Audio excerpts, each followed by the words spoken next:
Assalamualaikum teman-teman, kami dari kelompok 5 ingin membahas tentang model goal free evaluation dalam evaluasi program pendidikan. Penjelasannya akan dijelaskan satu persatu berikut ini. Pengertian goal free evaluation. Goal free evaluation adalah sebuah model evaluasi yang merupakan kebalikan dengan model goal oriented evaluation. Jika di model goal oriented evaluation, evaluator secara terus-menerus memantau tingkat pencapaian tujuan.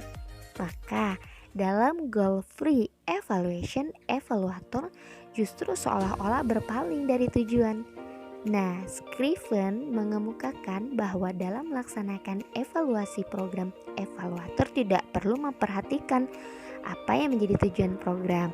Yang perlu diperhatikan dalam program tersebut adalah bagaimana kerjanya atau kinerja suatu program dengan jalan mengidentifikasi penampilan-penampilan yang terjadi atau pengaruh, baik hal-hal yang positif yaitu hal-hal yang diharapkan pastinya, maupun hal-hal yang negatif yaitu hal yang tidak diharapkan.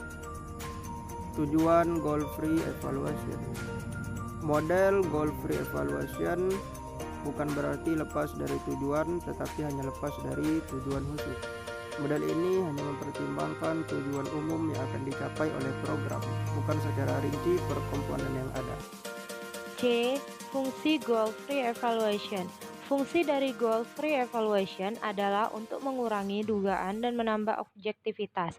Goal free evaluation berfokus pada hasil yang sebenarnya, bukan pada hasil yang direncanakan.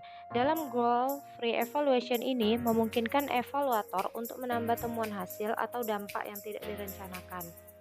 B. Karakteristik goal free evaluation. Ada beberapa hal yang menjadi ciri dari goal free evaluation, di antaranya yang pertama, evaluator sengaja menghindar untuk mengetahui tujuan program.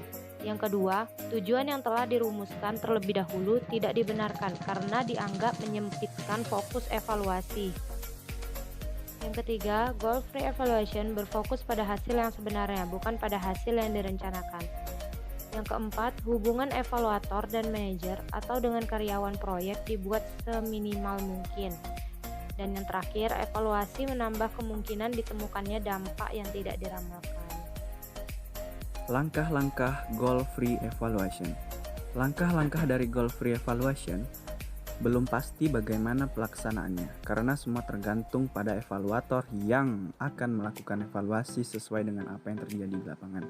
Menurut Scriven, untuk melakukan evaluasi dengan model ini, evaluator perlu menghasilkan 2 item informasi, yaitu yang pertama, penilaian tentang pengaruh nyata, yang kedua, penilaian tentang profil kebutuhan yang hendak dinilai. Kelebihan dan kelemahan goal free evaluation. Kelebihannya yang pertama adalah evaluator tidak perlu memperhatikan secara rinci semua komponen. Model ini menganggap semua pengguna sebagai audiens utama. Yang ketiga, pengaruh konsep yang ada pada masyarakat.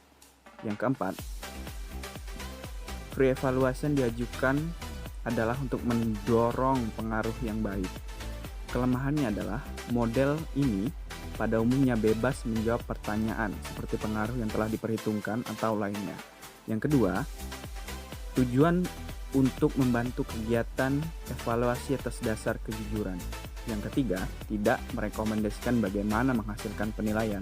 Yang keempat, diperlukan evaluator yang benar-benar kompeten. Yang kelima, langkah-langkah sistematis harus dilakukan dalam evaluasi